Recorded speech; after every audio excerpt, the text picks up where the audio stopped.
competition, contest, or election can be deemed fair if the participants are subject to different rules. Baseball teams that cheat and steal signs should be stripped of their championships. Russian Olympians who cheat and use steroids should be stripped of their medals, and states that do not run clean elections should be stripped of their electors.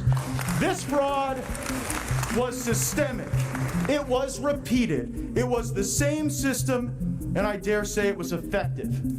We saw circumstances where when Democrat operatives couldn't get the outcomes they wanted in state legislators, when they couldn't get the job done there, they went and pressured and litigated and usurped the Constitution with extra constitutional action of some officials in some states. They fraudulently laundered ballots, votes, voter registration forms, and then they limited review.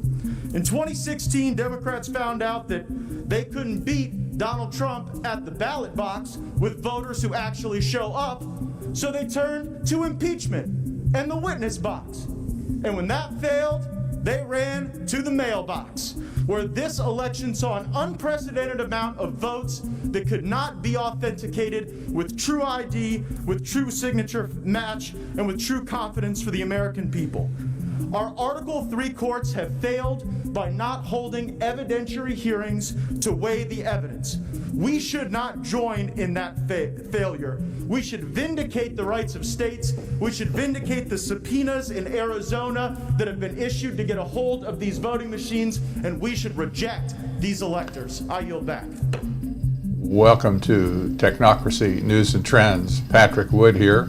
I'm the editor and the founder of Technocracy.news, and I thank you for coming to listen to today's video. There's been something that's been on my mind for some time, and that's the topic of lawlessness.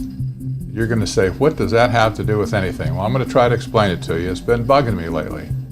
And I don't know, you just get some of those earworms or mind worms. They just kind of won't go away. You keep thinking about things, and well, I've been thinking about lawlessness lately. Part of the reason I'm thinking about it is there's been a Bible verse that's kind of been puzzling to me for a long, long time. I mean, really going back decades.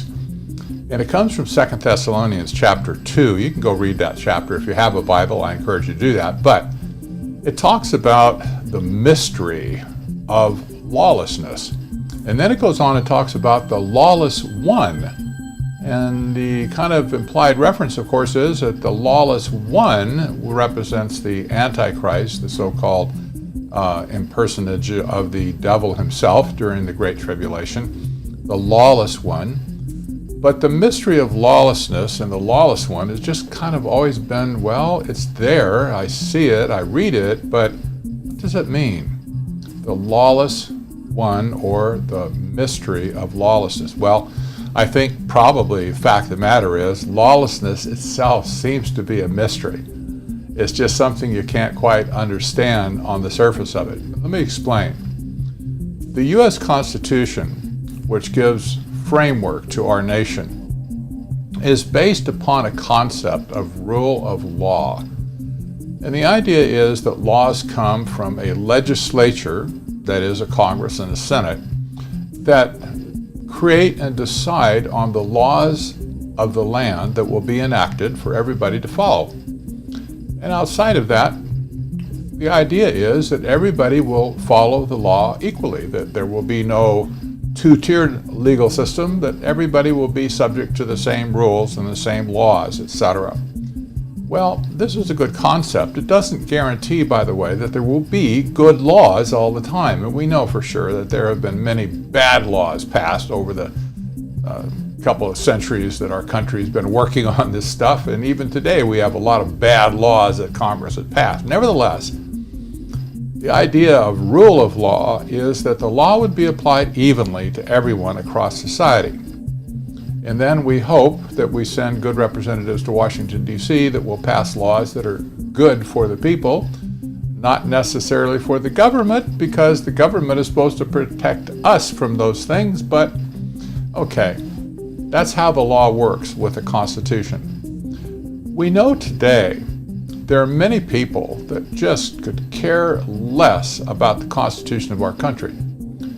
It really was just a framework in which everything else would work. It kind of set the master ground rules for our society. And there's many people in our country and outside of our country that really don't like the concept of law being restrained in any way, and they don't like the idea of liberty and freedom either. We know these are enemies of the state, if you will. This is the concept of the deep state. It's the concept of the rioters going on right now, the riots that BLM and Antifa are fomenting all around our country. We see this autonomous zone that was created up in Seattle called Chaz originally, then it called CHOP, and who knows what they're going to call it next. Maybe failed would be a good term. But there, these people have declared, we don't follow your law anymore. And basically, up in Seattle, they said, we're seceding from the United States. We're not even going to be part of it. We're going to have our own law. So in one sense, as far as the United States is concerned, they became lawless. They said, we're not following your law anymore. We will have our own law. Now somebody might suggest, well, you mean the law of the jungle? Well, that's about what it is, but nevertheless, they have said we're not going to follow the law of our country. This is a lawless movement. All of these protests, even though in a peaceful sense, well, those that are peaceful anyway, they have the right to protest. But when it turns violent, or when it turns to the direction of wanting to destroy the government of the United States, that's another story. It was never intended to be that way, that you could use the system to destroy the system and get something different that you want. Maybe you just don't like the law, you don't like to follow the law, you want to make your own law. Well, nobody can dispute at this point that there's lots of illegal behavior going on with these protests, even though some of them are constitutional and appropriate, some of them are not. Many of them are not, especially when it destroys property. Now, we know that Congress has had a real problem in the past few years passing any kind of law. Really, they've been gridlocked. The things that they should pass, they don't, and the things that they shouldn't pass, they do.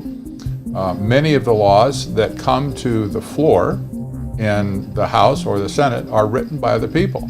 They're written by lobbyists. They're written by lawyers who have nothing to do really with the senator, congressman, or congresswoman that is presenting the bill. They're coming from outside. This is also a form of lawlessness. But what's happened in our Congress in Washington is that the vacuum that they have created by not paying attention to proper law for our country, a vacuum has been created that's been filled by the agency that, or the arm of government that's supposed to execute the law, and that is the executive branch. Normally with agencies under the executive branch, they take the laws that Congress passes and they make regulations to frame out how that's going to look in actual society. Now, the regulations themselves are not necessarily evil unless they misinterpret the law and pretend to do something else that is outside of that law. That's where the judiciary comes in, to declare some regulation or even some law perhaps unconstitutional, or that's just not going to work, right?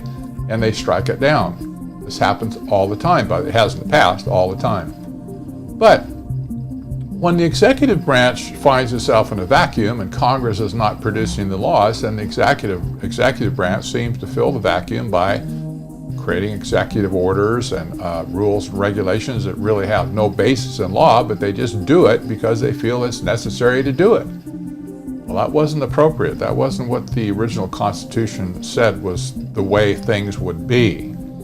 So we have a system of growing lawlessness in our country, even within our current government, the way the system works. I'm not pointing the finger directly at anybody at this point. In fact, I don't think I will in this particular video.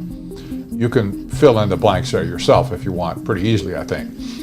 But the idea that our own government is growing more and more lawless, in other words, operating outside of the law and outside of the Constitution that's supposed to protect us from aberrant law, we see the trickle-down effect taking place. There's an old, I think it's a Danish proverb that says something like, the fish stinks from the head down. And indeed it does. The trickle-down that we see coming out of Washington and the whole bureaucracy that's supposed to govern our country, we see this trickling down to the states. Governors and even mayors, county supervisors and so on figure, well, if there's lawlessness at the federal level, then I guess we'll just have to do what's right down here at the local level and we'll make our own mind up on what to do. So we've seen all of these draconian executive orders being written and created by governors that have called for lockdown, call for everybody to wear a face mask, call for everybody to practice social distancing and things like that. There is no law behind these things. This is the problem. There has been no statute at the federal level, and certainly none at the state level either, where legislatures have gotten together and said, yes, we're going to create a law that everybody has to wear a face mask. Just hasn't happened. And yet that has not stopped governors and mayors and county supervisors and so on from just creating this out of thin air. Well, it used to be originally that we all followed the same laws that were made publicly visible. Everybody could discover what those laws were. And then we were graduated to kind of following the regulations. So we assumed that the regulations would be okay because there's law behind them, and then said, okay, so the government says you have to follow these regulations or you'll be fined or you'll be put in prison or whatever if you don't follow these regulations. That's okay up to a point. But if you test those things and find out there really is no law behind it, then you have a problem. Well, now there's a new thing. There's a new layer on top of regulations and on top of law, and that's guidelines. Where the heck did guidelines come from? Guidelines are not laws. Most of the guidelines that we're laboring under right now came from organizations like the World Health Organization, which is the United Nations, and the CDC, or other health-related organizations in America. Guidelines are something somebody just simply thought up in a back room or a conference room where they had a consensus meeting or something. What are some guidelines we can make for the people? And once those guidelines are made, the list is made, is put at the top of it, guidelines for, and then fill in the blank, wearing face masks, preventing disease or whatever. And let's just hand those guidelines out to the governors and to the mayors and to the county supervisors and say, these are our guidelines. Of course, they'll say that, well, they're all voluntary, but then when they turn around and execute EOs saying, you must follow the guidelines, there's no law here. There's not even a regulation here. It's guidelines. This is so patently wrong, there's only one word I can use to describe it: lawlessness. There is no law behind the practices that government is forcing down our throat. Now, I know a lot of people are probably going to get upset with me saying that, but you know what, at this point, I don't care. I know the history of our country, at least a little bit about it, and I know the way things are supposed to work. And this is the way they're supposed to work. Laws, perhaps, give birth to regulations, which everybody can see is published and so on, made public, and then everybody follows that, and if somebody breaks it, well, they get a penalty, but everybody gets the penalty equally. The law is applied equally across all of society. Today, guidelines have taken the place of law. And this is lawlessness. It means the absence of law. This is amazing that governors can mandate things like the wearing of face masks and social distancing, and it's not backed by any law whatsoever. The science behind these things that they're hiding behind is absolute pseudoscience. There's no real science behind it. In fact, the scientists and scholars that have written papers proving, for instance, that face masks are useless as far as preventing or spreading a virus, they're censored to death. I just wrote a paper a couple of weeks ago about censorship and pseudoscience. This is the way technocrats work. They float an idea, they float some kind of a concept using pseudoscience, and when real scientists say, hey, wait a minute here, you didn't calculate that right, or where's your data? We want to see the data that you're referring to here. You need to share that with us so we can verify what you said is true. Well, a real scientist would say, no problem, man. Here's my data, here's my algorithms, here's everything. And that's what you get into the peer review process, you know, where everybody can look at it and replicate your results and say, yep, he read the data right.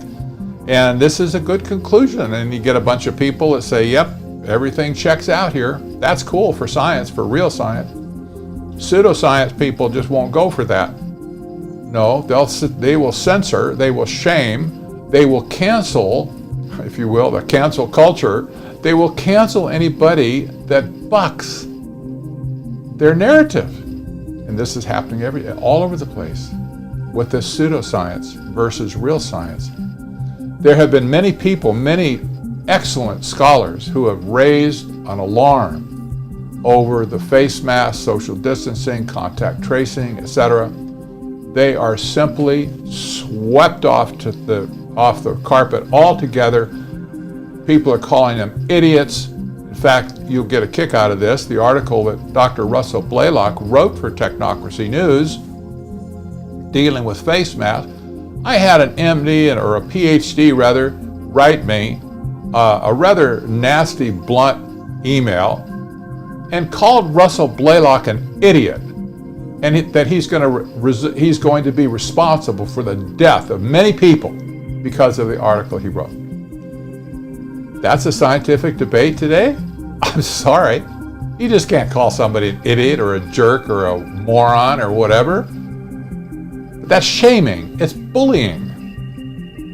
I think of all the rhetoric that's been given in the last few years about bullying in schools and stuff. Organizations were started to clamp down on bullying and don't bully your desk mate or somebody sitting next to you or whatever.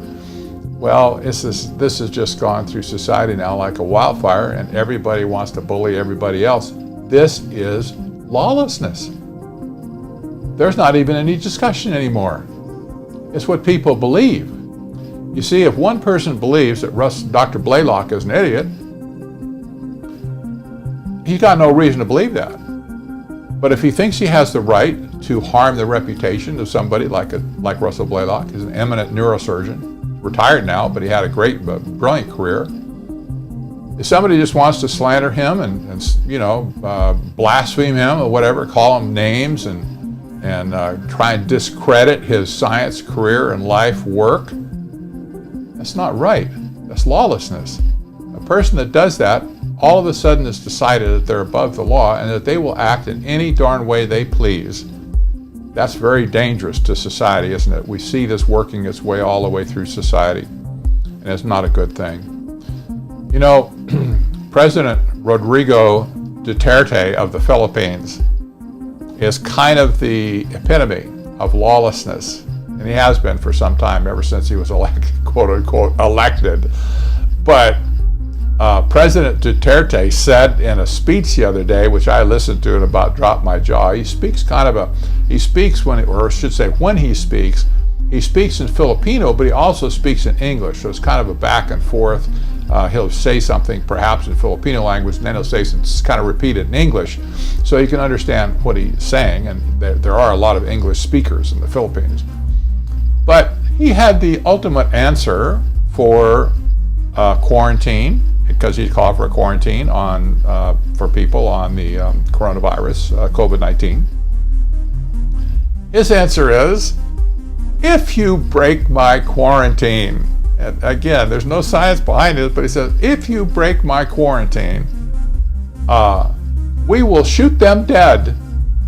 You mean if I'm walking around outside after you told me to stay in my house, and I get caught, and your army or your police or whatever come by, The remedy is shoot them dead.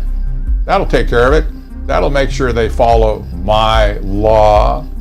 See, that's not the law of the people. That's just what Duterte said. He said, you will stay inside.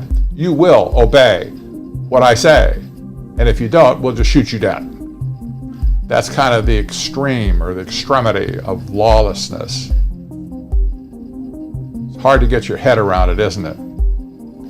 I want to wrap this around to technocracy, because the trend towards lawlessness today all around the world is not by mistake. I don't believe. I believe there's a much grander plan, a greater picture that we need to take a look at.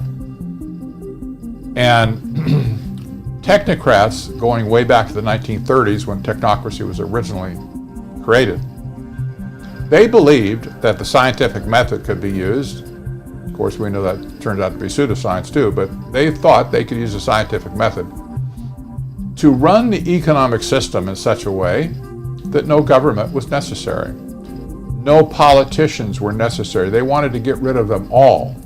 They wanted to create an organization chart, kind of like a corporation would have today, a modern corporation, where you have a president, and then you have vice presidents, and then you have directors and so on, and people in charge of different functions, functionality in society. They believed that their scientific system would be so complete that there would be no need whatsoever for elected politicians, and they wanted to dismiss them all. I have proof of that, by the way. I've shown it to you before. There was a book published back then that called for FDR, as he was going into the first term of his presidency, to simply declare himself dictator and dismiss both houses and all, basically everybody, even the Supreme Court, get rid of them all. The scientists said, we've got it covered. We can run everything scientifically by algorithm, essentially. That's what we call it today with artificial intelligence. We could run it by algorithm. You don't need a Congress. You don't need a Senate. You don't need agencies necessarily like we have today that are driven by law. You don't need a Supreme Court to adjudicate the law and determine what's constitutional and what isn't, because you won't have a constitution. You'll just have the algorithm. The algorithm will run everything. Well, what kind of law is there behind the algorithm even today? Just think of all the things today that are run by artificial intelligence. Is there any law behind it? Are there any rules behind it? Well, you say there's computer rules, true. But the artificial intelligence is growing so rapidly around the world is essentially one big, giant, lawless system, because they don't want anything to do with law. The people that create these algorithms want to stay as far away from the law as they possibly can. That's one reason they hate the Constitution, because the Constitution is a framework in which law could be created and executed as well. Technocrats hate that. They hate the Constitution for that very reason, that it brings law and restraint to their behavior. That's why they reject it. But as technocracy matures, what you're going to see is increasing lawlessness within society as society falls apart with no structure to guide it. When the Constitution is removed effectively, there's no structure left to guide the people, to guide the remaining government entities, the governors, the mayors, the city council, and whatsoever. And even today, you can take something to court thinking, well, I've got a constitutional case here, my rights have been violated, yada, yada, and you can take it to court, and the court just says, you know what, you don't have any standing here even to talk about this in court. Get out. Say, wow, what happened to my rights? What happened to my equal treatment under the law? See, it's disappearing rapidly. That's the problem. Lawlessness is coming upon us. It's the absence of law. That's what lawlessness really is. It's not just a law breaker. You say, well, a criminal is a law breaker. Well, that's true. If you kill somebody, you're violating somebody's law. But if there is no law, let's say there was no law against committing murder, you know it's morally wrong. What would you call it if somebody kills their neighbor or kills somebody? Well, you say, well, there is a moral law after all, I guess, It's not right to kill somebody. Well, that's a law. Moral law is a valid concept. In fact, the framers of the Constitution said that our constitutional republic was made for a moral people. So morality is a form of law, if you will, because it's your conscience that guides you, and there are certain things that are just out of bounds, morally speaking. Murder and killing people is one of them, for sure. There's others, like lying. Go back and look at the 10 Commandments, for instance. That's pretty clear. There's 10 of them. It wasn't called the 10 Suggestions. It was called the 10 Commandments. They're also constraining, you see. They're constraining factors to control behavior of people in societies. As that degrades, and as people throw the Bible out, as they have, for instance, in schools now many years ago, lawlessness just automatically seems to rise up out of that. And that's exactly what's happened. Technocracy is the epitome of lawlessness. And as it gets more seated as time goes on into society, and this is the great coup going on right now, I believe. I've said this before. This is the coup d'etat of technocrats right now. The great panic of 2020, driven by the COVID hysteria, which is way beyond the actual physical threat, I believe, of the virus. It's real enough, but that's not the point. It's not real enough to be called something like Ebola or AIDS or some other dread disease, tuberculosis, so on. It's not anything like that. And yet, people are creating laws around it. That is their law, the law of the jungle. They're just knee-jerk reaction. This is what we're going to do. And if you don't do it, we'll punish you. Well, that's somebody creating law on the fly as they go. That's lawlessness. It's not according to any legislative body that we elected that said this is what we're going to do. They just declared it. Boom, it's done. I want to point out just one last thing to close us out. Nana's going to show you a document that's posted on the Department of Justice's website. And this document was written for a court. It's called a Statement of Interest. There was a lawsuit lodged by Temple Baptist Church against the city of Greenville, South Carolina. The case was detailed. I won't go into it because the legal perspective of it doesn't matter. But suffice it to say that the Temple Baptist Church was taken after the city of Greenville for having violated its constitutional rights with the pandemic proclamations. They said, this outside the law, what you're doing is not legal, and you're not allowed to do it. Well, the Department of Justice weighed in on this. They created a statement of interest in support of the plaintiffs. That would be Temple Baptist Church. And they submitted this document to the court. That was the United States District Court, by the way, for the Northern District of Mississippi. They submitted this brief to the court. That's a legal procedure. They're actually allowed to do that. It's a good thing. And I'm going to scroll down and show you what they say, what the Department of Justice said in this letter. And here's what they have said. There is no pandemic exception, however, to the fundamental liberties the Constitution safeguards.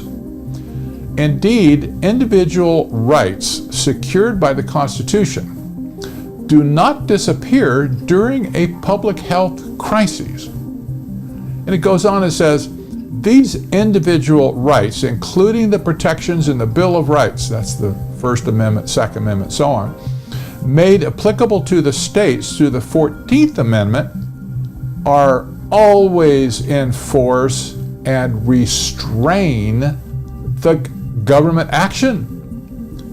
This is the spirit and nature of a true legal system like what America used to have. The Department of Justice is reaffirming this right now, that yes, the Constitution and the Bill of Rights, etc., are there to restrain government action. But has it restrained government action? No, it has not. That's one reason that they're writing this brief. And they go on to talk about, well, the government does have some opportunity during a health crisis to do this, that, and another, but not if it's a bogus health crisis in the first place. This is the problem. If the science isn't there, and it turns out that it basically was just kind of a made-up panic, then all of these actions across our country will be declared unconstitutional, illegal, and lawless. However, will all these people ever be held accountable for their actions? No, they won't. They will persist in their lawless behavior because it's simply it will overrun the court system, trying to determine what was constitutional or wasn't. But a little bit further down, it says, nevertheless, the Supreme Court has instructed courts to intervene. This is the clause here. If a statute purporting to have been enacted to protect the public health, the public morals, or the public safety has no real or substantial relation to those objects, or is beyond all question a plain, palpable invasion of rights secured by the fundamental law. So the idea here, the concept is, if they are out of bounds, the court must consider this brief. I read this and I'm thinking to myself, what happened to America? What happened to people in America giving some type of reverence to the Constitution and the law in America? They have moved outside the box, outside the barrier. They're living in a country that has real estate. Maybe they own a house or rent an apartment. Doesn't matter. Maybe they live in a tent and they're homeless. Those people that live here in America, that call themselves Americans, who do not believe or have any regard for the law or for the Constitution, they're really not living in America. They're really not, because they have decided that they're not going to be held accountable to the compact that American citizens have as a people and to the government, surrounded by the Constitution and by the rule of law. It's no, I don't want that. I'm living outside of that. You see, anybody that comes to that conclusion, I don't care who you are, top to bottom, anybody that comes to that conclusion is just as lawless as the people who took over and created the autonomous zone in Seattle, Washington. That's Chaz, Chop, Chew, whatever it's going to be called. You see, they're just as lawless. They're standing on American soil, but up here, the horses left the barn a long time ago. This is lawlessness. That's really kind of all I have to say about it. This has been on my mind for some time now. What does this mean? America is becoming a lawless nation. How can we get it back? I don't have all the answers right now. It seems to be a problem that's so huge that it just defies solution. Nevertheless, we have to at least recognize the problem and try to find some answer. If you have some answers, you're welcome to send them on to me. I don't know who else, send them on to your, elected representatives and stuff. Every time we send somebody new to Washington or to our own state houses and stuff, or to the governorship, you have to wonder, they may be really good guys going in. They may be real constitutional stalwarts. They may be really in favor of the rule of law in America. The statue with the balances on it, that everybody gets treated equally. But when they get into office, when they get into the political body, or the body politic as it's called, and all of a sudden they're surrounded by lawlessness, even though it pretends to be the law, when they're surrounded by lawlessness, this mental anarchy starts, where all of a sudden it's so easy for them to get compromised and caught up in that system that is a lawless system. We have a lot to restore in America for sure. I think our law is one of them. We need to resist the concept of lawlessness and call it what it is. Lawless, and it's wrong, and it needs to stop if we want to have a country. Now maybe we'll all decide that don't want a country anymore. Don't want any silly old constitution, don't want none of this stuff. Maybe you just want to go back and live like the old Wild West. You remember the Wild West? All the cowboy movies and stuff talked about it. Why there would be a town where the criminals are running the town, the outlaws, and there's chaos, and the farmers getting shot by the ranchers and by the bad guys, and a new sheriff comes to town. Sheriff's going to come to town and restore law and order to that outpost in the Wild West. And there were some places that were pretty wild.